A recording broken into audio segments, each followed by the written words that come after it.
राजाधिराज योगिराज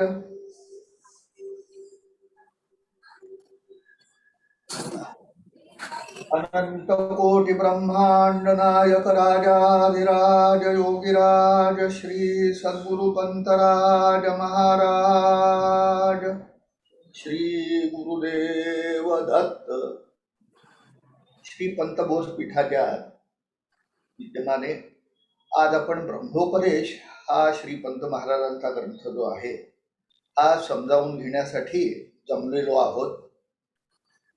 उपस्थित सगळ्यांना प्रेमाचा नमस्कार.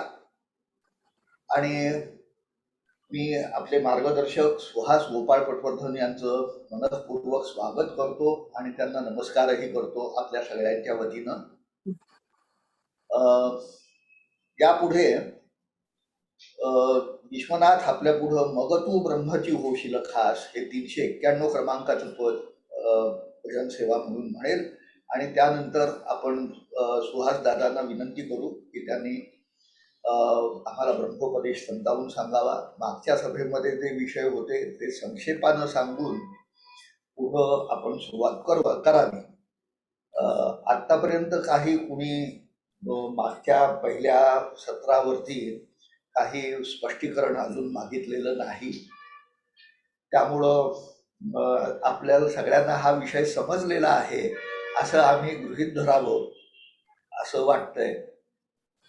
मी विश्वनाथला विनंती करतो की त्यानं भजन सेवा सुरू करावी. श्री गुरुदेव दत्त. धन्यवाद सुधीर दादा.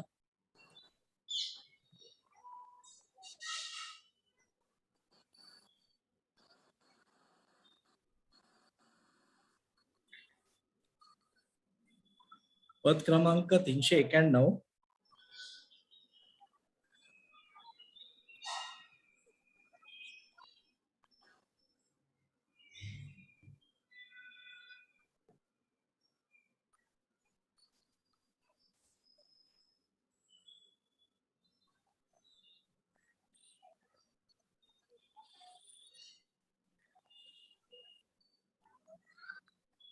श्री गुरुदेव दत्त. ब्रह्मची होशील खास मग तू ब्रह्मची होशील खास. ब्रह्मची होशील खास मग तू ब्रह्मची होशील खास. इह परभोगी विरती धरुनी.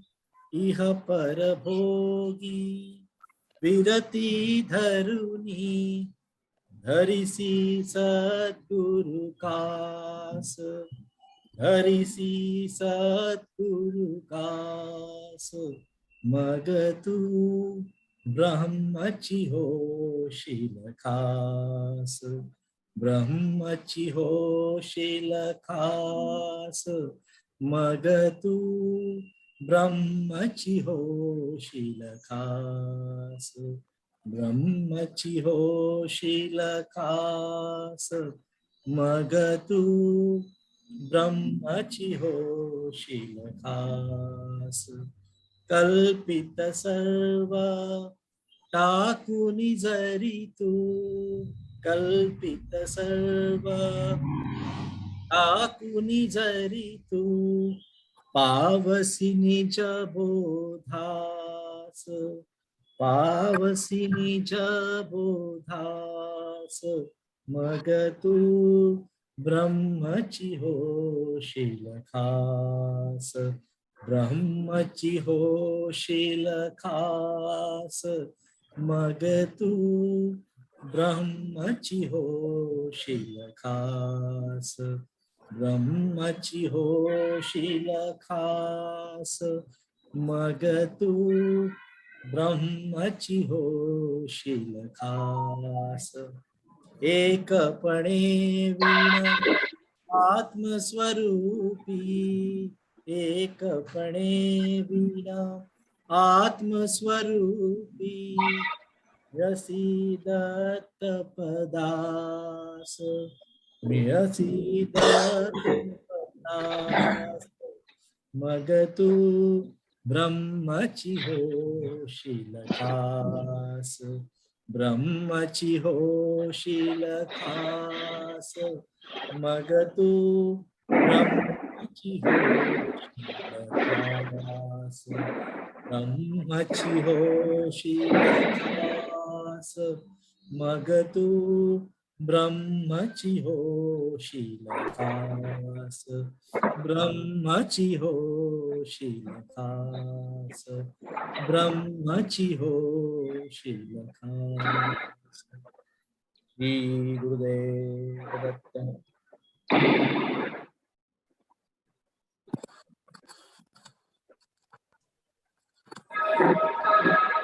अभिजित दादांना विनंती करतो की त्यांनी सुहास दादांबद्दल 2 शब्द बोलावेत.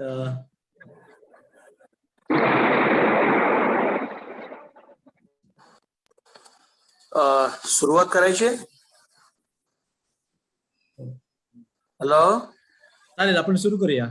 सुरू करू. हो, सुरू करा. आता मागच्या वेळेला ब्रह्मोपदेश आपण अर्धा संपवला होता. होय. तर अर्धा संपवला. आज उरलेला आपण संपवण्याचा प्रयत्न करूया. परंतु हा थोडासा वेगळ्या पद्धतीचा ग्रंथ आहे. त्याच्यामध्ये न्याय घटित भाषा आहे. जुन्या काळामध्ये ज्याला तर्कशास्त्र म्हणतात, न्यायशास्त्र म्हणतात, वैशेषिक शास्त्र म्हणतात, त्या भाषेमध्ये हा ग्रंथ लिहिलेला आहे. त्याच्यामुळे साधे ग्रंथ सुद्धा आपल्यासारख्या सामान्य लोकांना वारंवार वाचल्यानंतर थोडेसे कळतात. तसं हा ग्रंथ सुद्धा एकदा मीटिंग घेऊन किंवा 2दा मीटिंग घेऊन समजण्यासारखा नाहीये. पुन्हा पुन्हा वाचायला पाहिजे. त्याच्यावरच्या शंका ज्या आहेत त्या लिहून ठेवायला पाहिजे आणि वेळोवेळी त्या शंकांची उत्तरं घ्यायला पाहिजेत. तर ते ग्रंथ आपल्याला हे काही पंथांचे ग्रंथ हे न्याय घटित आहेत. ते या भाषेचा परिचय आपल्याला शाळेमध्येही नसतो, कॉलेजमध्येही नसतो, रोजच्या व्यवहारात पण नसतो. तर मागच्या वेळेला आपण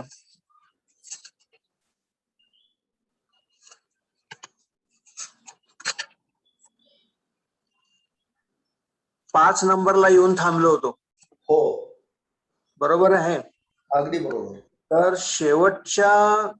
त्या 5 नंबरच्या शेवटच्या ओळीमध्ये त्यांनी आत्मत्रय असा उल्लेख केलेला आहे. बरोबर.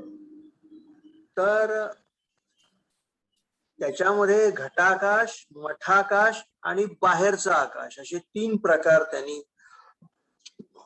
आपण त्याच्यामध्ये गृहीत धरू.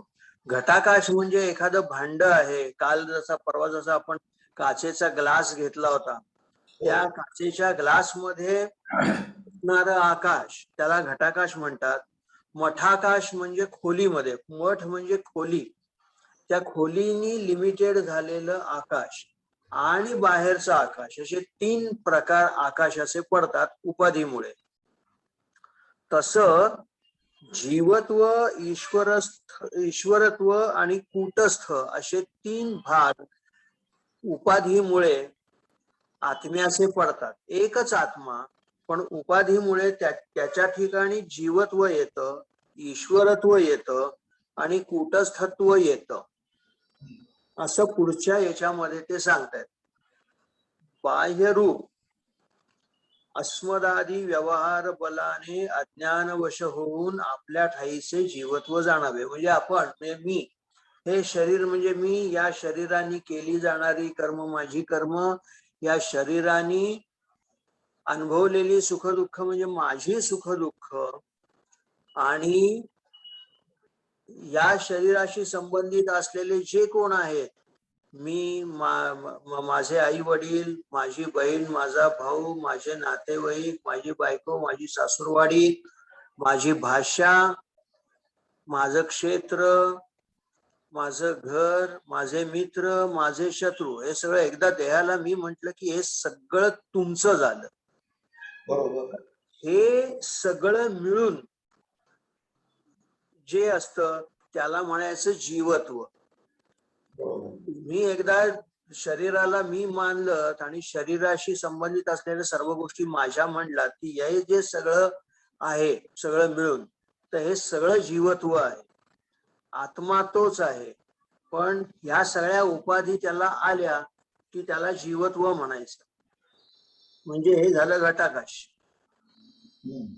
आता मठाकाश म्हणजे काय? चित्र सदृश्य देहाद्य अज्ञान कल्मश धुवून चूर्णबंध लेप सदृश सामर्थ्य प्रभायुक्त ईश्वरत्वाचा साक्षात्कार घ्यावा. आता हे एवढं मोठं अवघड वाक्य, ते जर आम्ही प्रत्येक शब्दाचा अर्थ सांगतो. पहिला, चित्र सदृश्य म्हणजे कसं असतं, एक भिंत आहे, त्या भिंतीवरती चित्र काढण्यासाठी त्याच्यावरती लेप लावला जातो. म्हणजे जसं घरामध्ये रंग आपण देतो, तर रंग लावण्यापूर्वी भिंतीला आपण प्रायमर मारतो आणि त्या प्रायमर वरती आपण रंग देतो. तसं कारल्या भाज्याची लेणी असेल किंवा औरंगाबादची लेणी असेल, ह्या लेणीवरती या लेणीमध्ये जी चित्र काढलेली आहेत त्याच्यामध्ये डोंगर कोरून त्याच्यामध्ये त्याला शेणाचा आणि तांदुळाच्या कोंड्याचा एकत्र मिक्सचर करून तो पहिला गिलावा केलेला आहे. त्या गिलाव्यावरती ती चित्र काढलेली आहेत. तर तो दृष्टांत इथे दिलेला आहे की शरीर, मन आणि अज्ञान हे सगळं म्हणजे चित्र काढून टाकायचं त्यातलं. आणि चूर्णबंध लेप सदृश्य म्हणजे ज्या चूर्णाचा लेप दिलेला आहे त्या लेपाला म्हणायचं ईश्वर.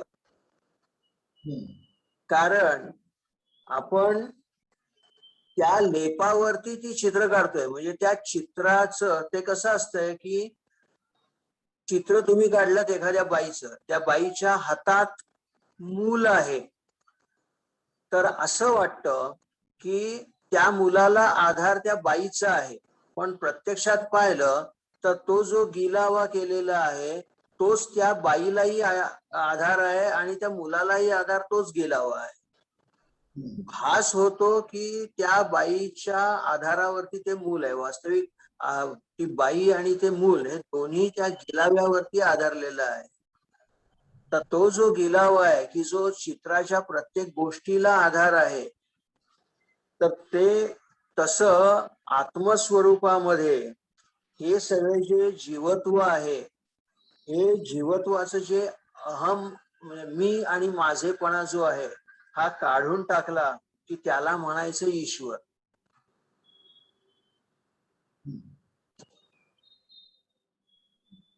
पिंडांड व्यतिरिक्त स्थळी हे ईश्वरत्व चित्र व्यतिरिक्त स्थळीचा चूर्णबंध लेप दर्पण सादृश्य जसा तसा पिंडांड व्यतिरिक्त स्थळी ईश्वरत्व जड कल्मश विरहित असून त्रिजगत सेव्य मान्य होऊन स्वतंत्रपणे भासत असते. हे ईश्वरत्व कसं आहे? हे तर चित्र विरहित जो गिलावा आहे तसं आरशाप्रमाणे तो जो गिलावा आहे तो इतका चकचकीत असतो की जणू काही समोर आरसा आहे असं वाटतं. जे मूळ जे ईश्वरत्व आहे शुद्ध आहे, त्याच्यावरती काही म्हणजे आरशासारखं ते स्वच्छ आहे. तसा पिंडांड व्यतिरिक्त म्हणजे जीवत्व व्यतिरिक्त ईश्वर आपल्याला तो भासत असतो. आपल्यासाठी भिंत सदृश्य सर्वाधार कूटस्थ चैतन्याचा साक्षात्कार घेताना शुक भरतादिकांच्या प्रमाणे विवेक ज्ञानोपायाने जीवेश्वर ते तादाध्यास म्हटलंय, ते काही छपाईची चूक आहे का बघा. तादात्म्य अध्यास असं माझ्या दृष्टीनं पाहिजे.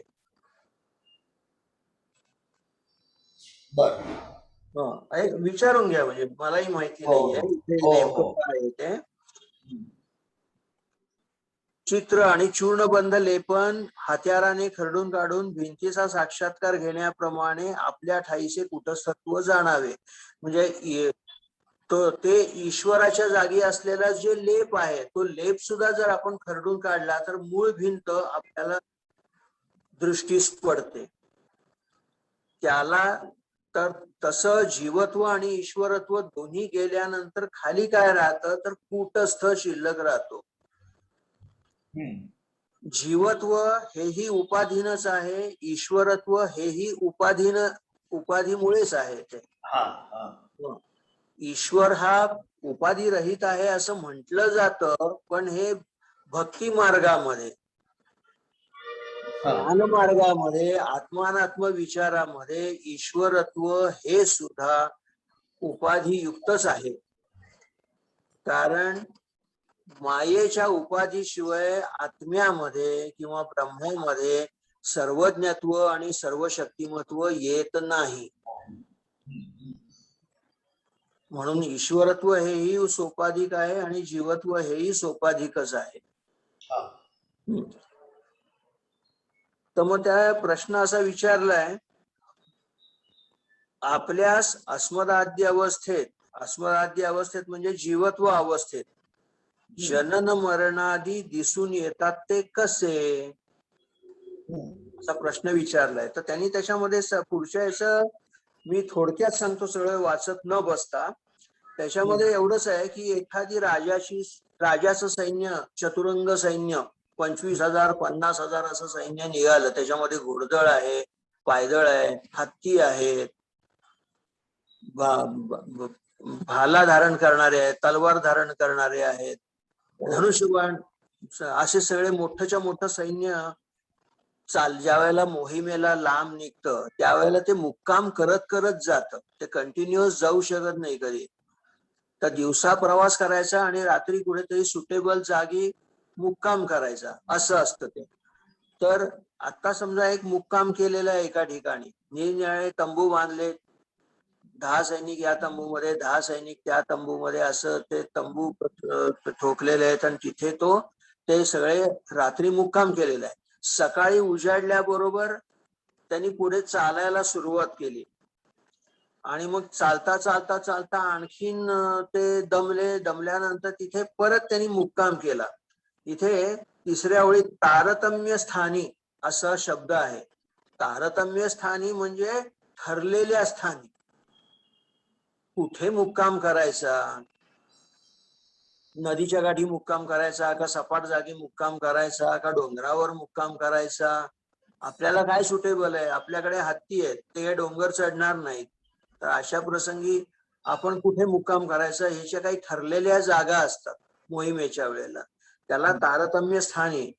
तंबू ठोकून बिऱ्हाड केल्याप्रमाणे सर्व करणी इंद्रिय आपापली स्थाने सोडून संस्कार प्रवाहाने प्राणवायूस मिसळून पुष्पाटवीतील वायू सकल पुष्पगंध घेऊन जातो त्याप्रमाणे.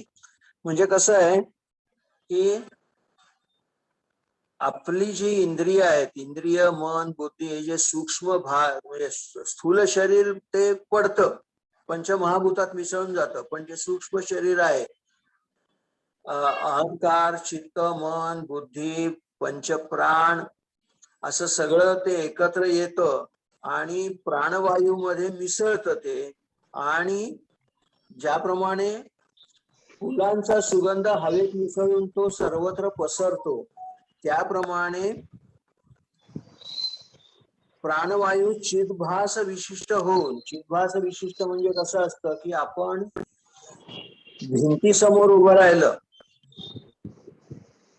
तर आपला चेहरा आपल्याला दिसत नाही, पण आरशासमोर उभं राहिलं तर आपला चेहरा आपल्याला दिसतो. तसं प्राणवायू जो आहे, आता इथे प्राणवायू या शब्दाचा अर्थ ऑक्सिजन असा होत नाही. जुन्या काळामध्ये प्राणवायू, नायट्रोजन, हायड्रोजन वगैरे हे कुठलेही शब्द त्यावेळेला माहिती नव्हते. आपल्याकडे प्राणवायू म्हणजे ज्याला आपण गती म्हणतो, त्याला आपण प्राणवायू त्यावेळेला म्हणत होतो. तर तो चिदभास विशिष्ट म्हणजे त्याच्यामध्ये चेतन कसं असतं, सगळ्या ठिकाणी चेतनत्व नसतं. मानवी देहामध्ये चेतनत्व आहे पण भिंतीमध्ये चेतनत्व नाही, कारण चेतनत्व धारण करण्याची रचना माझ्या शरीराची आहे.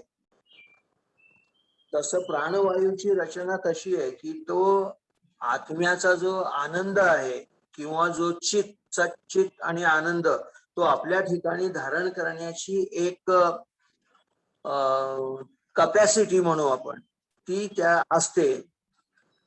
तर तो दुसऱ्या छावणीत जात गेल्याप्रमाणे म्हणजे सैन्य दुसऱ्या छावणीत गेल्याप्रमाणे भूतांपासून बनलेल्या दुसऱ्या देहामध्ये तो जातो, असा त्या संबंध पॅरेग्राफचा अर्थ आहे. त्याच्यामध्ये पुढे कित्येकांचे मत असे आहे की असं म्हणून एक उपनिषदातलं वाक्य त्यांनी दिलेलं आहे. ते सोपं आहे. जीव हा वृष्टिबिंदूत शिरून म्हणजे पावसाच्या थेंबामध्ये तो जीव असतो, तिथून तो धान्यात शिरतो शेताच्या द्वारा, तेथून मात्या पित्यांचे उदरी प्रवेश होऊन अंदरस वीर्य बलाने तो जन्म होतो. तर आधी तो पाण्याच्या रूपात असतो, तिथून तो जमिनीवर पडतो, तिथून तो धान्यात जातो, ते धान्य स्त्री पुरुष खातात आणि तिथे संयोग होऊन नवीन जन्म तिथे होतो, असं त्याच्यामध्ये म्हटलेलं आहे. याविषयी कोणाची काही शंका आहे का?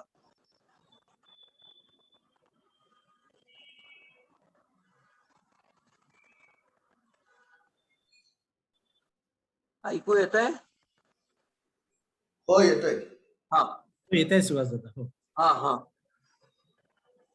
किंवा मागच्या वेळेला जे सांगितलं त्याविषयीच्या काही शंका कोणी काढून ठेवल्यात का?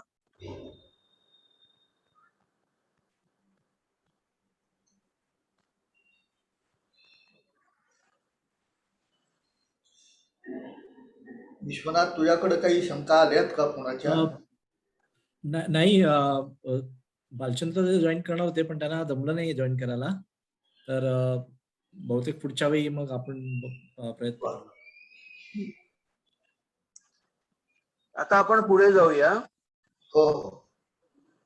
तर मागच्या म्हणजे आधीच्या याच्यात जीव वृष्टिबिंदूत शिरून तिथून धान्यात शिरून असं सांगितलं, उपनिषदाचाच एक भाग सांगितला.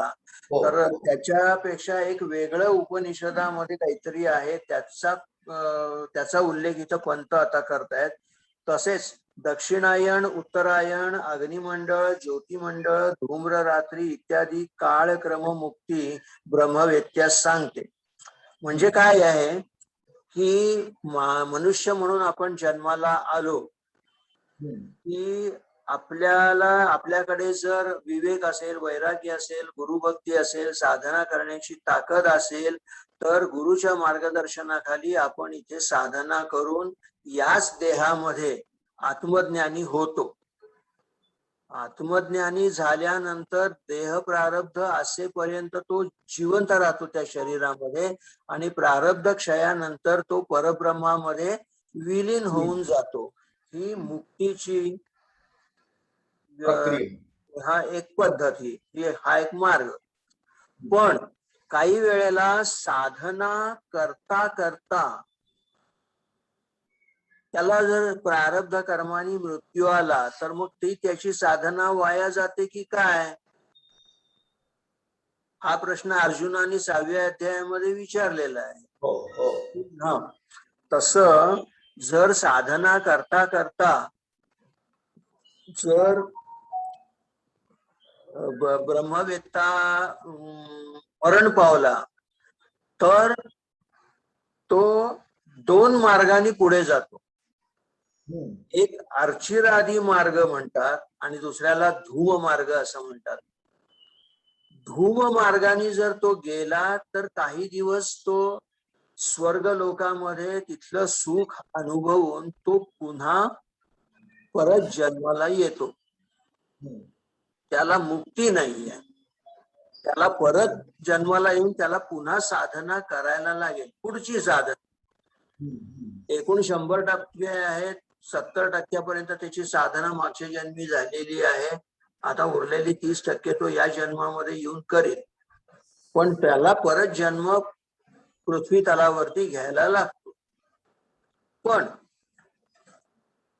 जे लोक अर्चिरादी मार्गाने जातात ते ब्रह्मलोकी जातात आणि तिथे ते साधना करतात आणि तिथून ब्रह्मदेवाबरोबरच मुक्त होतात प्रलयाच्या वेळेला. तर या दोन्ही मार्गांना क्रममुक्ती असं म्हणतात. बर. हा, तर त्याच्यामध्ये कसं आहे, अग्नी देवता, ज्योती देवता, धूम देवता अशा देवतांचे वर्णन केलेलं आहे. तर या देवता म्हणजे काय आहेत, या त्या त्या टप्प्यावरती रिसीव्ह करतात त्या योग भ्रष्ट जो आहे, साधना भ्रष्ट जो साधना चालू असताना ज्याला मृत्यू आलेला आहे त्याच्या जीवात्म्याला स्वागताला त्या त्या टप्प्यावरती त्या त्या देवता हजर असतात आणि त्या पुढच्या टप्प्याला नेतात. जसं एखाद्या राष्ट्राचा परराष्ट्र मंत्री आपल्याकडे आला तर विमानतळावरती आपला परराष्ट्र मंत्री त्याचं स्वागत करतो आणि तिथून तो प्राईम मिनिस्टर कडे भेट घ्यायला म्हणून ते दोघ जण जातात. तसं या क्रममुक्तीच्या बाबतीत आहे. तर ते कसं आहे, काय आहे, हे पुढच्या याच्यामध्ये त्यांनी सांगितलेलं आहे. कर्म ब्रह्मोपासकाचे संस्कार सांगण्यात. आता इथे कर्मोपासक हा धूम मार्गाने जातो आणि ब्रह्मोपासक हा अर्चिरादी मार्गाने जातो. अर्चिरादी मार्गाने जो जातो तो परत येत नाही, तो ब्रह्मलोकी जातो, तो तिथूनच मुक्त होतो. पण कर्मोपासक जो आहे हा काही काळ देवलोकामध्ये राहतो, तिथली सुख भोगून तो पुन्हा पृथ्वीवरती जन्माला येतो. असे ते दोन उपासक आहेत, कर्म उपासक आणि ब्रह्मोपासक. यांचे संस्कार कसे असतात हे सांगण्यामध्ये त्या श्रुतीचं तात्पर्य आहे. दक्षिणायन, उत्तरायण यांचं काल महत्व त्यांना सांगायचंय. तसेच अधिकार भेदानं क्रममुक्ती सांगण्याचाही प्राप्यवाचक श्रुतीचा हेतू आहे. श्रुती ती कशा करता आहे तर क्रममुक्ती सांगण्याकरता आहे. उत्तरायण आणि दक्षिणायन याचं महत्व सांगण्याकरता म्हणून आहे. आणि कोण धूम मार्गाने जातं आणि कोण अर्चिरादी मार्गाने जातं हे सांगण्याचा त्याचा हेतू आहे. पण ज्ञानादेव तू कैवल्यम ज्ञानी समकाल मुक्त कैवल्यम याती हतशोक हे सद्योमुक्तीसाठी आहे. म्हणजे इथं मनुष्य जन्माला आला, इथेच साधना केली, त्याला सद्गुरू भेटला आणि इथेच आत्मज्ञान प्राप्त झालं. या अर्थाने ज्ञानादेव तू कैवल्यम ज्ञानी समकाल मुक्त हा ज्ञानी आत्ताच मुक्त होतो इथे, त्याच वेळेला आत्मज्ञान झाल्या झाल्याच तो मुक्त होतो. या पक्षी विवेक बलाने जन्मांतर कारण अज्ञान नष्ट होऊन दग्धपट न्यायवत प्रारब्ध रूप देह करणेंद्रियादी विक्षेप मात्र झाल्यामुळे सप्तदश तत्वात्मक लिंग शरीर समतास आपल्यास आश्रय असे जे पूर्वीचे स्थूल शरीर तो स्थूल शरीरी तो राहत नाही. म्हणजे काय झालं की प्रारब्ध, संचित प्रारब्ध आणि क्रियमान असे 3 प्रकार आहेत. संचित म्हणजे आतापर्यंत झालेली जी पाप पुण्य आहेत आपल्याकडनं ती त्याला म्हणायचं संचित. त्याच्यानंतर आत्ता जे शरीर निर्माण झालेलं आहे ते ज्या पुण्य पापांचं आहे त्याला म्हणायचं प्रारब्ध. आणि पुढे ह्या देहाने केली जाणारी जी चांगली वाईट कर्म आहेत ते त्याला क्रियमान असं म्हणायचं. म्हणजे तुम्ही वर्षाचं धान्य भरलं, 100 किलो गहू भरले, पण आत्ता मला किती लागणार आहेत एका महिन्याकरता तेवढं तुम्ही डब्यामध्ये काढून घेतलं. तर ते जे डब्यामधनं काढून घेणं आहे त्याला म्हणायचं प्रारब्ध आणि बाकीचे जे गहू आहेत त्याला म्हणायचं संचित. तर आत्मज्ञानी माणसाचं जे प्रारब्ध आहे म्हणजे त्याचं जे संचित आहे ते संचित जळून जातं.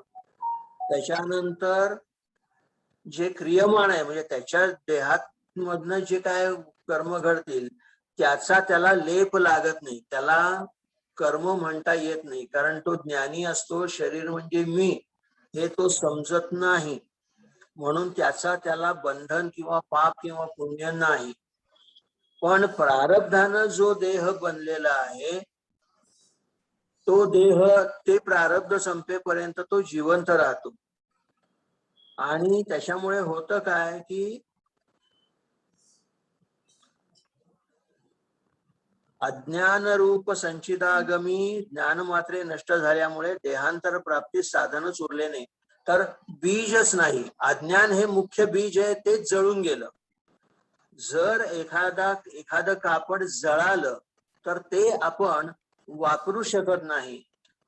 ते दिसायला ते कापडासारखंच दिसतं पण ते आपण वापरू शकत नाही. तसं एकदा का आत्मज्ञान झालं तर ते जे काय संचित वगैरे आहे सगळं जळून जातं आणि पुढल्या जन्माकरता जे बीज लागतं पाप पुण्य रूपी, अविद्या काम आणि कर्म रूपी, हे राहत नाही. दिवा पेटवलेल्या घरातील अंधार तेथेच नाहीसा झाल्याप्रमाणे मायासूत्र लिंग शरीर प्रारब्ध तीर होऊन कूटस्थ स्वरूप आपल्या ठाईच नाहीसे होते. म्हणजे दोरीवरती साप दिसला, मग तुम्ही टॉर्च आणता, टॉर्चनी ते बघता आणि तुमच्या लक्षात येतं की ती दोरी आहे, साप नाहीये. त्यावेळेला तो जो साप आहे हा दोरीमध्येच विलीन होऊन जातो. तसं हे जे कूटस्थ स्वरूप आहे त्याच्यामध्येच हे सगळे जे लिंग देह आहे आपला हा तिथल्या तिथेच जिरून जातो. घटाकाश मठाकाश एक झाल्याप्रमाणे अहमादी साक्षी कूटस्थ चैतन्य विश्वसाक्षी ब्रह्म चैतन्यात एक होऊन अनुपमानंद गतिप्रत ब्रह्मस्थानी पावतो. म्हणजे खोलीमध्ये ग्लास आहे, तो ग्लास फुटला, ते मठाकाशामध्ये विलीन होतं ते ग्लास मधलं आकाश. आणि त्या मठाचे म्हणजे त्या खोलीच्या भिंती वगैरे सगळ्या काढून टाकल्या की घटाकाश आणि मठाकाश दोन्ही आकाश बाहेरचं जे मोठं आकाश आहे त्याच्यामध्ये ते विलीन होतं. तसं जीवत्व आणि ईश्वरत्व दोन्हीची उपाधी जाऊन ब्रह्मचैतन्यामध्ये ते एक होतात. अनुपमानंद गतिप्रत जातो म्हणजे तो सगळ्यात जास्त सुख जिथे आहे, सुखरूपता जिथे आहे तिथे तो ब्रह्मज्ञानी जातो. हा आत्मोपदेश मननपूर्वक वाचून नित्यशः अनुभव घेत जाता निसंशय मुक्ती प्राप्त होते. म्हणजे सतत याचा विचार करायला त्यांनी सांगितलेलं आहे. याविषयी कोणाची काही शंका आहे?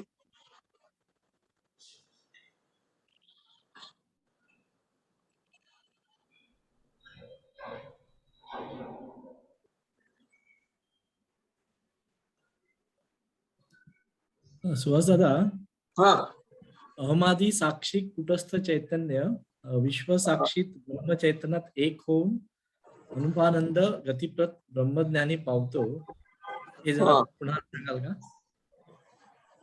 अहमादी साक्षी म्हणजे मी म्हणजे जीव आहे तो मी असं म्हणतो, तर त्याचा साक्षी कोण आहे तर कूटस्थ त्याचा साक्षी आहे. स्थूल देहाला मीच ओळखतो, सूक्ष्म देहाला मीच ओळखतो आणि माझ्या अज्ञानाला मीच ओळखतो. असा जो साक्षी आहे तो साक्षी कोण आहे तर तो कूटस्थ आहे. आणि ज्या अर्थी मी माझ्या देहाला ओळखतो त्या अर्थी इतरांच्याही देहाला मी ओळखतो, इतरांच्याही सूक्ष्म देहाला मी ओळखतो, इतरांच्याही अज्ञानाला मी ओळखतो. सगळ्याचा साक्षी मीच आहे. असा जो विश्वसाक्षी म्हणजे ब्रह्म, ते दोन्ही साक्षिक म्हणजे कूटस्थ साक्षिक आणि विश्व साक्षिक हे दोन्ही ब्रह्मचैतन्यात एक होतात. घटाकाशही बाहेरच्या आकाशात विलीन होतं, मठाकाशातही बाहेर. खरं सांगायचं झालं आता सुद्धा ते एकच आहेत, आता सुद्धा भिन्न कुठे आहेत. उपाधीमुळे ते भिन्न वाटतंय. एखादा ग्लास आहे, त्या ग्लासमध्ये असलेला आकाशा बाहेरच्या आकाशाचाच भाग आहे तो. फक्त त्या उपाधीमुळे 200 ग्रॅम पाणी फक्त त्या ग्लासमध्ये मावतं. ते एकदा तो ग्लास फुटला की ते आकाश आणि बाहेरचं आकाश एकच आहे ना, आजही ते एकच आहे. कूटस्थ साक्षी आणि विश्व साक्षी हे दोन्ही, या दोघांची उपाधी जाऊन खाली ब्रह्मचैतन्य फक्त शिल्लक राहतं. कारण एकाच ब्रह्माचे ते दोन भाग आहेत, कूटस्थ आणि ईश्वरत्व. थँक्यू. हा, आता हा जो आत्मोपदेश आहे हा कसा असतो याचं मार्गदर्शन ते पुढे वाक्यत्रयोपदेश याच्यामध्ये ते करतायत. त्याचे 3 भाग आहेत, नाहम, कोहम, सोहम असे 3 भाग आहेत आत्मोपदेशाचे. कारण आत्म्याचा विचार कुठलंही जरी ज्ञान असलं तरी ते विचाराशिवाय होत नाही. आता न्यूटन हा झाडाखाली बसला होता आणि त्यांनी फळ खाली पडताना पाहिलं. फळ काय पहिल्यांदा पडलं होतं का हो खाली? अशी हजारो लाखो फळं खाली पडली, अनेक लोकांनी ती खाली पडलेली पाहिली, पण बाकी कोणी विचार केला नाही.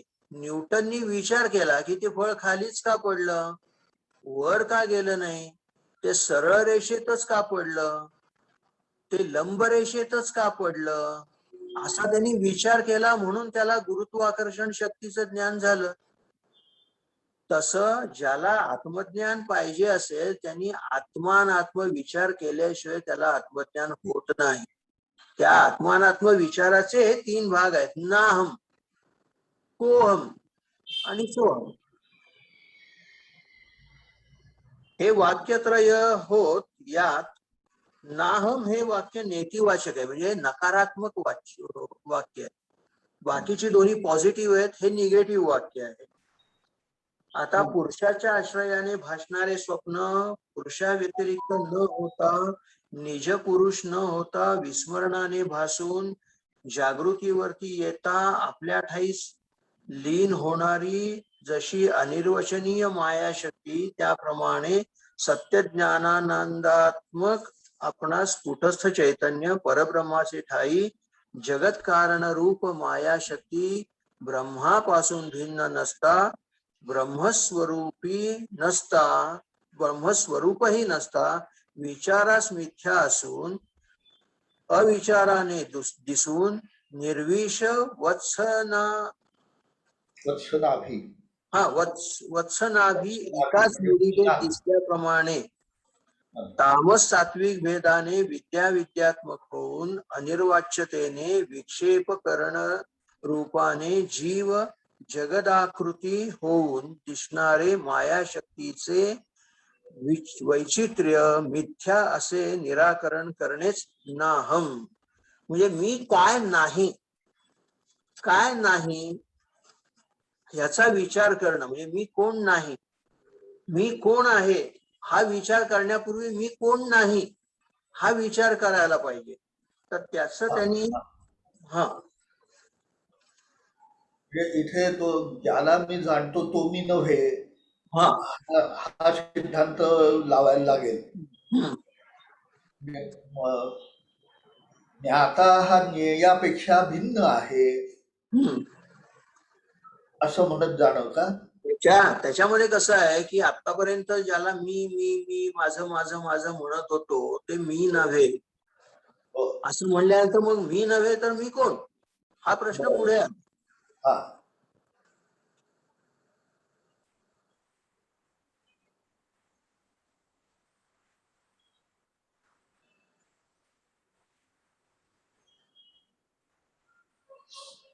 आता एखादा झोपलाय आणि त्याला स्वप्न पडलंय, स्वप्नातनं तो जागृत झालाय, याचा अर्थ स्वप्नामध्ये जो कोण मी आहे हा मी नाही, हे त्याला जागृतीत आल्यानंतर समजलं. हा. त्याप्रमाणे सत्य ज्ञानानंदात्म आपणास कुटस्थ चैतन्य रूप परब्रह्माचे ठाई जगत कारण रूप माया शक्ती ब्रह्मापासून भिन्न नसता, ब्रह्मस्वरूपही नसता, विचारास मिथ्या असून अविचाराने दिसून निर्विष वत्सनाभी एकाच मूलिकेत म्हणजे मूळ आहे वनस्पतीचं. वत्सनाभी हे त्या वनस्पतीचं नाव आहे. हा, त्याला आता मी भाग विचार असं करतो तो म्हणतात. वत्सनाभी म्हणजे काय? निर्विष आणि विष त्या मुळामध्ये दोन भाग आहेत की हा. एक विषमय भाग आहे आणि दुसरा विषरहित भाग आहे. हा हा आणि हे दोन्ही एकाच मुळामध्ये आहेत. हा हा मुळी जी आहे त्या वनस्पतीची, ती वनस्पती विषारी आहे, पण ती मुळीमध्ये काही भाग जो आहे तो तेवढा परिणामकारक विष असलेला नाहीये. निर्विष असा आणि विषमय असा एकाच मुलिकेत दिसल्याप्रमाणे म्हणजे दोन्ही सविष आणि निर्विष हे दोन्ही परस्पर विरुद्ध धर्म हे दोन्ही एका ठिकाणी आहेत असं दिसल्याप्रमाणे तसं तामस सात्विक भेदाने विद्यात्मक होऊन अनिर्वाण, म्हणजे कसं आहे की म्हणजे विचारानं ते मिथ्य दिसतं, पण अविचाराला ते सत्य दिसतं. हो, बरोबर आहे. हा, तर ह्याचं उदाहरण म्हणून हे निर्विष वत्सनाभी एका मुलिकेत दिसल्याप्रमाणे हे उदाहरण घेतलं. बर बर बर. ते वत्सनाभी नावाचा म्हणजे मला माहीतच नाहीये हे काही वनस्पती आहे. वनस्पती आहे, आयुर्वेदीय वनस्पती आहे. वत्सनाभी म्हणजे बचनाग. मराठी भाषेमध्ये त्याला बचनाग म्हणतात.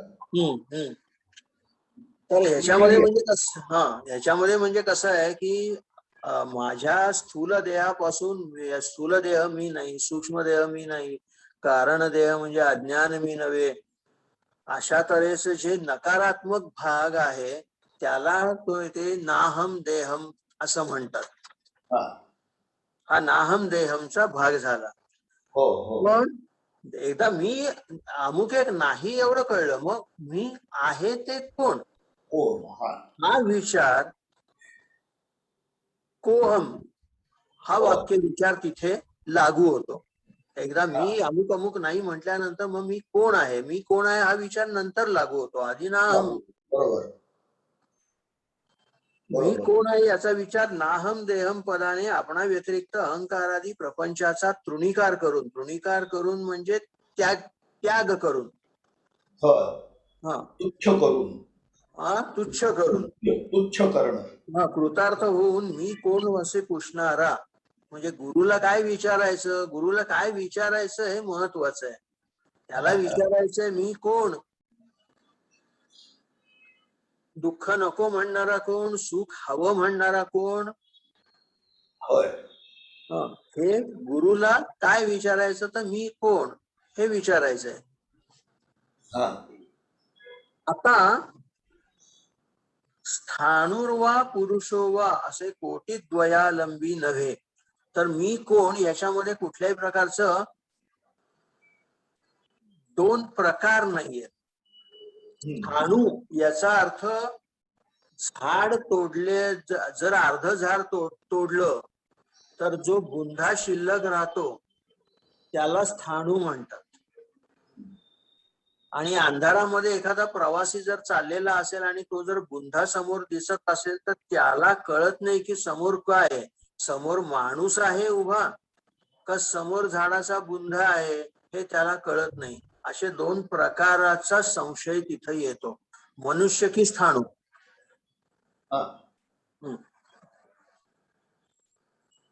म्हणून संशयात्मा नव्हे. हम्म. मी कोण त्याच्यामध्ये संशय नाहीये, हा महत्वाचा भाग आहे. हा हा हा. समोर स्थाणू आहे का पुरुष आहे हा इथे संशय आहे. म्हणजे मी कोण हे विचारणारा मी चेतन आहे हे त्याला उमगलेलं आहे. हो. हा. तर तसं कोहम याच्यामध्ये संशय हा प्रकार याच्यामध्ये नाही कुठलाही. हा. जडाभिमानी नाहम पदाने त्यजून उरलेले जे निरालंब चैतन्य स्वरूप असे जाणून स्वरूपासना मात्र भ्रमसहित कोहम म्हणणाऱ्यास गुरु महावाक्याने बोधितो. समजून निश्चयात्मक होऊन सोहम भावाने तो राहतो. म्हणजे मी कोण आहे तर मी जड मी नाही एवढं झाल्यानंतर खाली कोण उरलं तर निरालंब. निरालंब म्हणजे निरुपाधिक कुठल्याही उपाधी नसलेलं चैतन्य स्वरूप असं जाणून स्वरूपासना मात्र भ्रमासहित कोहम म्हणणाऱ्याच गुरु महावाक्यानेच बोधितो. महावाक्य जे आहे 4 महावाक्य आहेत. महावाक्य म्हणजे मुळात काय आहे की ज्याच्यामध्ये जीव आणि ब्रह्म यांची जिथे एकता सांगितलेली आहे त्याला म्हणायचं महावाक्य. ऋग्वेदाचं महावाक्य आहे प्रज्ञानम ब्रह्म. म्हणजे आपल्या शरीरामध्ये जी चेतना आहे, जी जाणीव आहे, जी सजीवता आहे, ज्याच्यामुळे आहे ते ब्रह्मच आहे. प्रज्ञान म्हणजे आपल्या मध्ये असलेली चेतना ती ब्रह्मच आहे असा त्याचा अर्थ आहे. यजुर्वेदाचं महावाक्य काय आहे? अहम ब्रह्मास्मी. मी ब्रह्म आहे. मी म्हणून जो कोण आहे माझ्या मध्ये जे स्फुरतोय मी असं, तो मी ब्रह्मच आहे असा त्याचा अर्थ आहे. अथर्ववेदाचं महावाक्य काय आहे? अयम आत्मा ब्रह्म. या स्थूल देहापासून वेगळा असलेला, सूक्ष्म देहापासून वेगळा असलेला, कारण देहापासून वेगळा असलेला हा जो मी साक्षी आत्मा, हा जो तुझा साक्षी आत्मा आहे हा ब्रह्मच आहे असा त्याचा अर्थ आहे. आणि सामवेदाचं महावाक्य आहे तत्वमसी. तत् त्वम असी. ते म्हणजे ते परब्रह्म. तू म्हणजे तू देहधारी जीव ब्रह्मच आहेस असं. म्हणजे ज्या वेळेला तो शिष्य विचारतो की कोहम मी कोण आहे त्यावेळेला त्याला गुरु महावाक्य करतो अयम आत्मा ब्रह्म. ते तू आहेस. तू जे विचारतोयस ना मी कोण आहे तर तू ब्रह्म आहेस, हे ते महावाक्य आहे. आणि अशा वेळेला त्याला ज्या वेळेला ज्ञान होतं त्या महावाक्याने त्यावेळेला तो सोहम भावाने राहतो. तोच मी.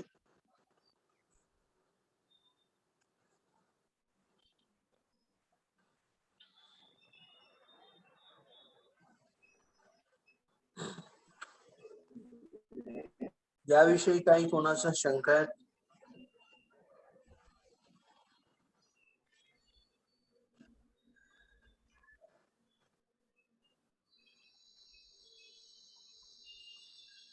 हे स्वरूपासना मात्र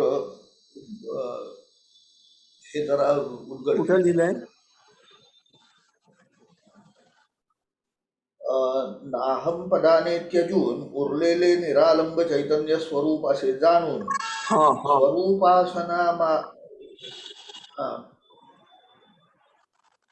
स्वरूपासना मात्र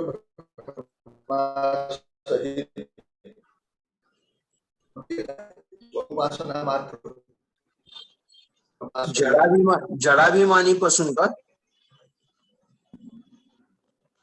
निरालंब चैतन्य रूप दिलं त्याच्यामध्ये आहे. जडाभिमानी नाहम पदाने त्यजून.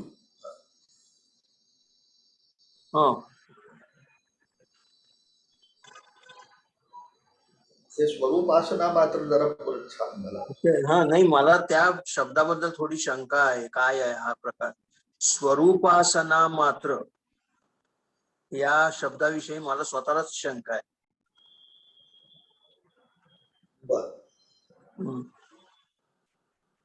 एवढं तात्पर्य लक्षात आलं माझ्या की जो मी कोण आहे असं जो गुरुला विचारतो त्याला गुरु महावाक्याचा उपदेश करतो आणि त्या महावाक्याच्या उपदेशाने त्याला आत्मज्ञान झालं की तो सोहम भावानं राहतो. एवढं लक्षात आलंय माझ्या. स्वरूपाची आस असं म्हणायचं का? इथे स्वरूपाची आस असणं मात्र काय आहे असा भ्रम त्याच्या ते भ्रमासहित दोन. कारण म्हटलं नाही पुढे. नाही नाही ते नुसतं असं नाहीये, आसना आसना आहे. हो. आसना असा तो हो. शब्द आहे, तर त्याचा अर्थ कळत नाहीये. हो. बर. ठीक. काय आहे आपल्याला अर्थ लागला नाही की छपाईची चूक आहे का असं उगीच वाटायला लागतं. पण काय ते बरोबर.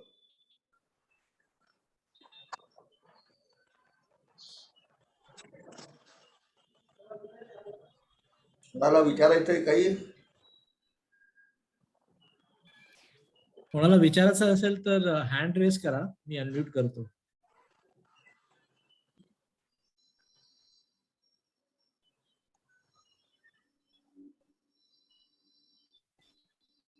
सुहास दादा पुढे जाऊया. हा ठीक आहे. आता पुढे मला एक कळलं नाहीये, असुर गुण दर्पणी असा पुढच्या वाक्यात शब्द. तर असुर गुण दर्पणी असं का, म्हणजे असुर गुणाचा काय संबंध आहे? ते सांगतो. असुर गुण दर्पण हा जो भाग आहे हा हा. असुराचा गुण दाखवणारा दर्पण. कसला? असुराचा गुण. असुर म्हणजे काय तर आरसे दोन प्रकारचे, अंतर्गोल आणि बहिर्गोल. हो हो हो हो. आता हे दोन्ही प्रकार म्हणजे असुर गुण दर्पण हा आहे. हा हा. हा. हम्म. म्हणजे एका आरशा पुढे उभं राहिलो आपण की हो. आपण असे फुगलेले दिसतो, गोल दिसतो. हो हो दुसऱ्या हो आरशा पुढे उभं राहिलो की आपण असे किरकोळ झालेले दिसतो. हो ते हो तसं आहे, ते तसं न दाखवणारा जो दर्पण आहे तो हो. असुर गुण दर्पण. बर बर बर बर. हो. सारांश, महावाक्योपदेश बलाने असुर गुण दर्पणी. असुर गुण म्हणजे आपण त्याला बहिर्गोल आरसा म्हणू. विपरीत प्रतिबिंब दिसते, म्हणजे एखादा बारीक मनुष्य असेल तर तो जाड दिसतो. हा. तसं अजड अदृश्य अमूर्त सुखस्वरूप कूटस्थ चैतन्य रूप आपल्या ठाई बुद्धी नामक माया दर्पण धरून जड दृश्य दुःख सावयव होऊन. म्हणजे कसं आहे की कूटस्थ कसा आहे तर तो अजड आहे. अजड म्हणजे चेतन आहे. हा. अदृश्य म्हणजे तो एक 5 मिनिटं कुणी आलाय, एक 5 मिनिटं द्या मला, कुणी आलाय. हो हो ठीक आहे. हो चालेल. हो.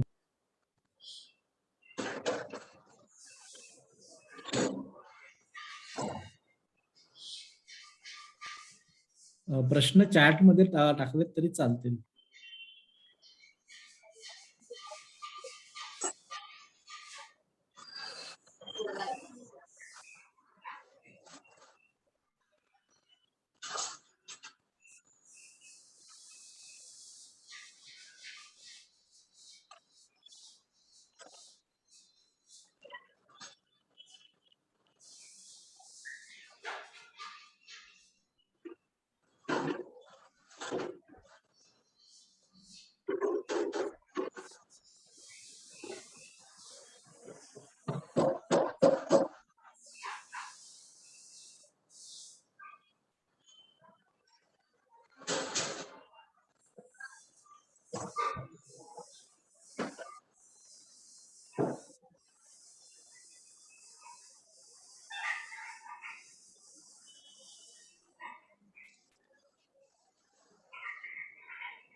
नमस्कार. हा नमस्कार. हा, हा तर कूटस्थ चैतन्य कसं आहे ते अजड म्हणजे जड नाहीये ते, म्हणजे चेतना रहित नाहीये, तर ते चेतन आहे स्वतः, अदृश्य. पंचभौतिक हे जे ज्ञानेंद्रिय आहेत त्यांना न कळणारा असा आहे, अमूर्त, तो निराकार आहे तो, आणि सुख स्वरूप आहे. हा. पण इथे माया मला नामक साक्षी चेता केवलो निर्गुणश्च अशा श्रुतीची आठवण होते इथे. होय. तर बुद्धी नामक जे मायारूपी दर्पण आहे ते जर समोर धरलं तर बरोबर विरुद्ध गोष्टी आपल्याला दिसून येतात, म्हणजे कळतात.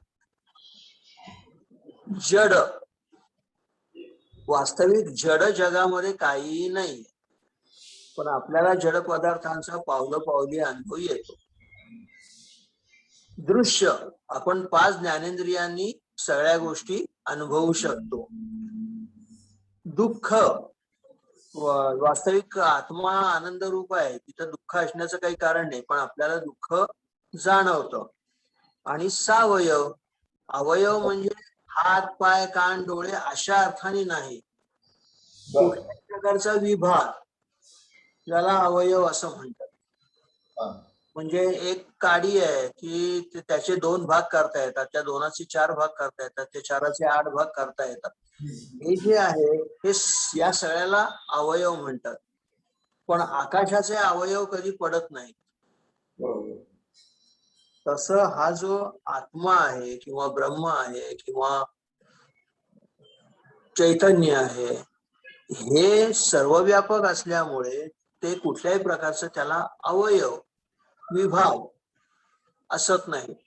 परंतु माया दर्पणामुळे आपल्याला सावयवता आपल्याला अनुभवाला येते. प्रतिबिंबित चिदाभास चैतन्य नाना कृतकवर्ती भेदाने अग्नी एकच, ठिणग्या बाण कुलबाण हुक्के आणि तारनळे इत्यादी नाम विचित्र सामर्थ्य भेदाने दिसल्याप्रमाणे. म्हणजे कसं आहे की कृतकवर्ती याचा अर्थ कार्यभेदाने, कृतक म्हणजे कार्य कसं असेल तसं आपल्याला वेगळं वेगळं अनुभवाला येतं. अग्नी एकच, तर तो ठिणगी रूपानं आपल्याला तोच अनुभवाला येतो. बाण, हे बहुतेक दिवाळीतलं सगळं त्यांनी वर्णन केलं. बाण, त्याच्यानंतर कुलबाण म्हणजे मला वाटतं भुईचक्र असावं, झाड उडतं ते मग तारनळी, मग तारनळी का, तारनळी म्हणजे भुईचक्र. हे सगळे म्हणजे फटाक्याची दारू एकच, पण ती वेगवेगळ्या प्रकाराने आपण कशी अनुभवतो त्याचं वर्णन वेगवेगळ्या नावांनी दिलेलं आहे. बरोबर आहे. हा चिदाभास तत्त संस्कार संलग्न कारण भेदाने नानात्म पाहून श्रमविणारा भ्रम महावाक्य बलाने द्वैतापरोक्ष असे विरोधांश सौम्यादी शब्द ज्ञानाप्रमाणे परिहरून अन्नमय कोश स्थूल शरीर त्याचे आत दृष्टी घालून प्राणमय मनोमय विज्ञानमय या कोशत्रयात्मक लिंग शरीर त्याचेही आत शिरून आनंद मयात्मक. मला वाटतं हे एवढं सगळं वाक्याचा एकदम विचार करण्यापेक्षा आपण हा चिदाभास तत्त संस्कार संलग्न करण भेदाने नानात्म पाहून टमविणारा भ्रम, म्हणजे आपल्याला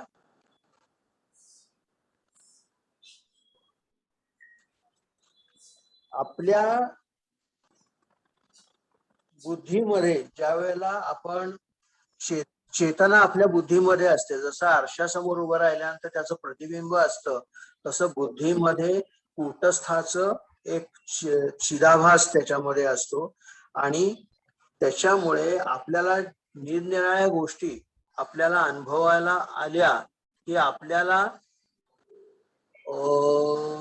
सुख दुःख आपल्याला अनुभवायला येतात. म्हणजे अनुकूल गोष्ट असली की सुख, प्रतिकूल गोष्ट असली की दुःख, असं आपल्याला होतं. तर ते महावाक्यानं विरोधांश सौम्यादी असं काय म्हटलंय त्यांनी? हे सौम्य वगैरे अशी जी हो काही हो हो, पण ते आका मारलेले आहेत नाही अर्थाला जमत नाहीये तिथे. हा. कारण या सगळ्याचं तात्पर्य आत्ता मला माहितीये. इथे एक्झॅक्ट अमुक शब्दाचा अमुक अर्थ असं मला आत्ता कळत नाहीये, पण त्यांना जे काय म्हणायचंय ते मला कळलंय. हा. हा, कारण महावाक्याचा उपदेश करताना ते भागत्याग लक्षणेनी करतात एवढं मला माहितीये, आणि तेच इथे त्यांना अपेक्षित आहे. हो. तर लक्षणा म्हणजे काय, अगोदर मी जरा स्पष्ट करतो की वाक्याला दोन अर्थ असू शकतात. हो. एक अर्थ म्हणजे शब्दार्थ आणि दुसरा लक्षणार्थ. लक्षणार्थ केव्हा असतो? ज्या वेळेला शब्द उच्चारल्यानंतर त्याचा अर्थ ज्या वेळेला लागत नाही त्यावेळेला आपण वेगळ्या अर्थाची एक कल्पना करतो, त्याशिवाय त्या वाक्याचा अर्थ लागत नाही. तर काही लक्षणेमध्ये आपल्याला मूळ अर्थ टाकून नवीन अर्थ तिथे सुटेबल अर्थ घ्यावा लागतो. उदाहरणार्थ, परवा मला माझा मित्र भेटला आणि तो म्हणाला, पटवर्धन तू काल आमच्या घरावरनं गेलास पण माझ्याकडे आला नाहीस. आता इथे घरावरनं म्हणजे मी त्याच्या घरावरून कधीच जाऊ शकणार नाही,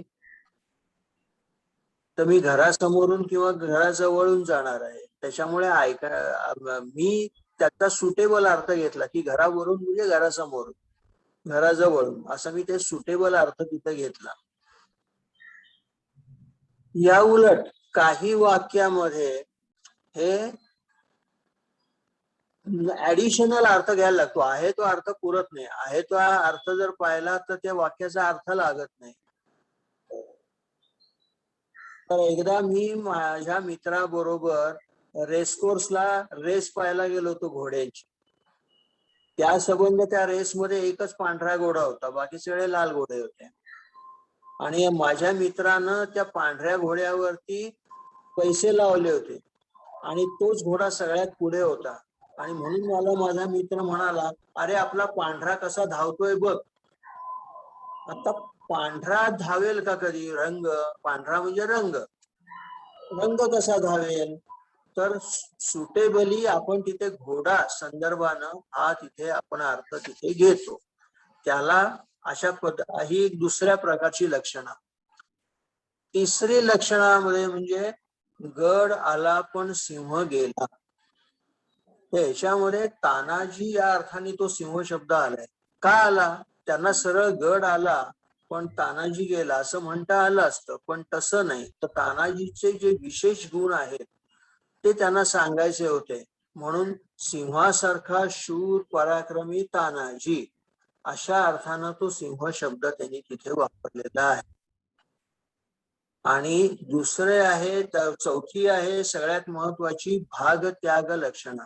म्हणजे अर्धा अर्थ टाकायचा आणि अर्धा अर्थ ग्राह्य धरायचा, अशा तऱ्हेची ही भाग त्याग लक्षणा आहे.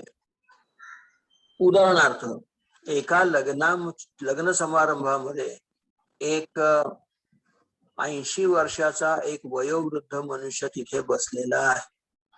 त्याच्या शेजारी एक 50 वर्षाचा मध्यमवयीन मनुष्य त्याच्याशी गप्पा मारत बसलाय. तेवढ्यात एक 20 वर्षाचा मुलगा येतो, नमस्कार आजोबा करून तो नमस्कार करतो त्या म्हाताऱ्या माणसाला. तो काही ओळखत नाही हा कोण आहे. मग तो जो मध्यमवयीन मनुष्य आहे तो ओळख करून देतो, हा बघा हा माझा मुलगा देवदत्त. तर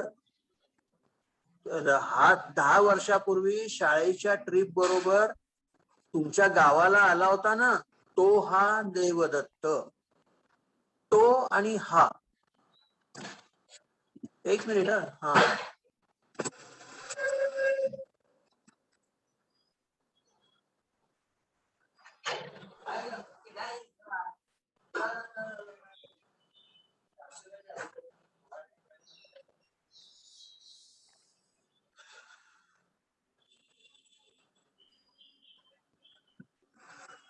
सॉरी हा.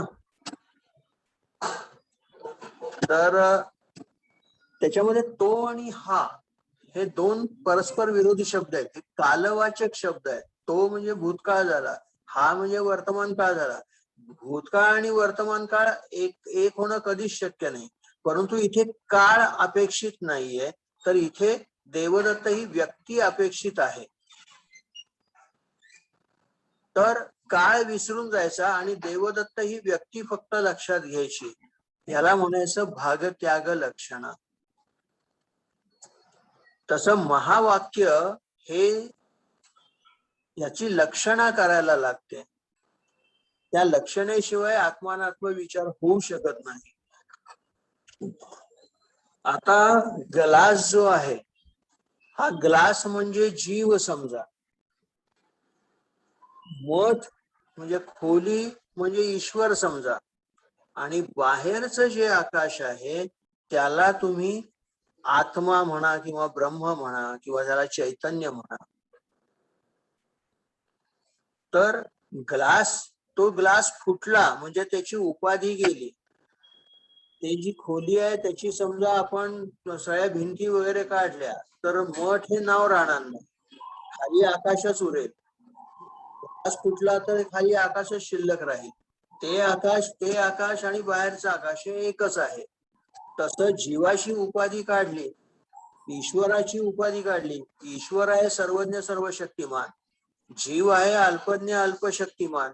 मग अल्पज्ञ अल्पशक्तिमान आणि सर्वज्ञ सर्वशक्तिमान हे एक कसे होणार? तर सर्वज्ञत्व सर्वशक्तिमत्व काय येतं आणि अल्पज्ञत्व अल्पशक्तिमत्व काय येतं? तर उपाधीमुळे येतं. त्या उपाधी काढून टाकल्या की सर्वज्ञत्व गेलं, सर्वशक्तिमत्व गेलं, अल्पज्ञत्व गेलं, अल्पशक्तिमत्व गेलं. खाली काय राहिलं? तर आत्मा शिल्लक राहिला. तो मुळात एकच आहे. हा महावाक्याचा उपदेश आहे. हे त्यांना तिथे म्हणायचंय. शब्द त्यांनी काहीतरी वेगळे वेगळे वापरलेत, आपल्याला अपरिचित आहेत, पण त्याचं तात्पर्य माझ्या लक्षात आलेलं आहे. आणि या महावाक्याने ज्या वेळेला तुम्हाला ज्ञान होतं त्यावेळेला तुम्ही सोहम भावामध्ये राहता. हा सोहम भाव मनन निधिध्यास बलाने अंग होतो.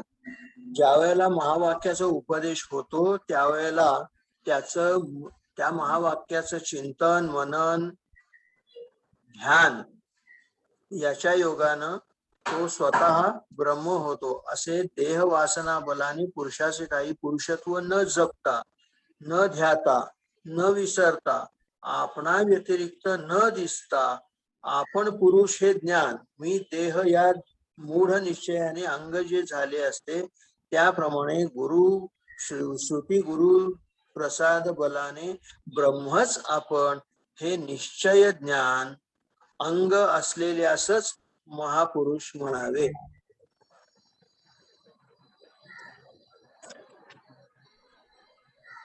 ह्यातनं समजण्यासारखं काही वाटत नाही. हा हा त्याच्यामध्ये काय झालंय की ते जे मध्ये मध्ये जे त्यांनी शब्द वापरले ते नेमके काय आहेत कसे आहेत हे जरा म्हणजे खूपच त्याच्यावरती विचार झाला पाहिजे. हा म्हणजे अगदी तुम्हाला शब्दशः जर पाहिजे असेल तर कदाचित आत्ताच्या मराठीत भाषांतरच करता येणार. हा ते तुमचं तुम्हाला समजेल. होय.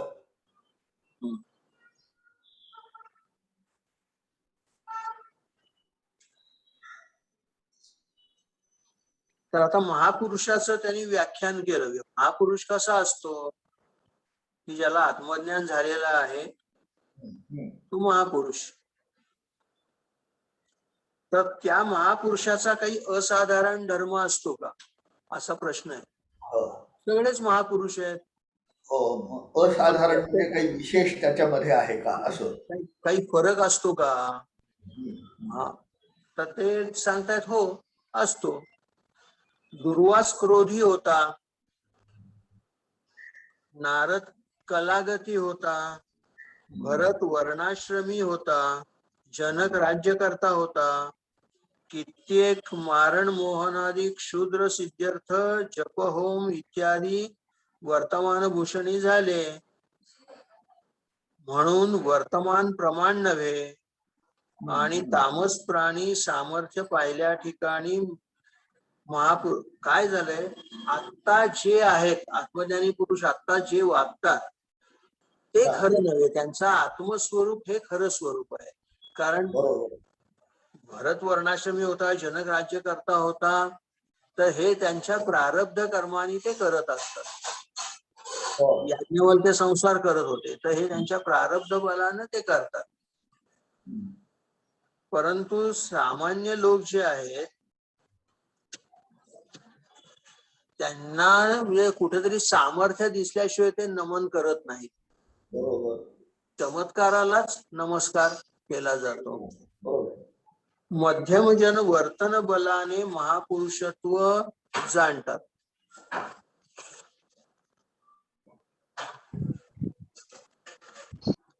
म्हणजे तामसी जे लोक आहेत ते सामर्थ्य पाहिल्याशिवाय ते नमस्कार करत नाही.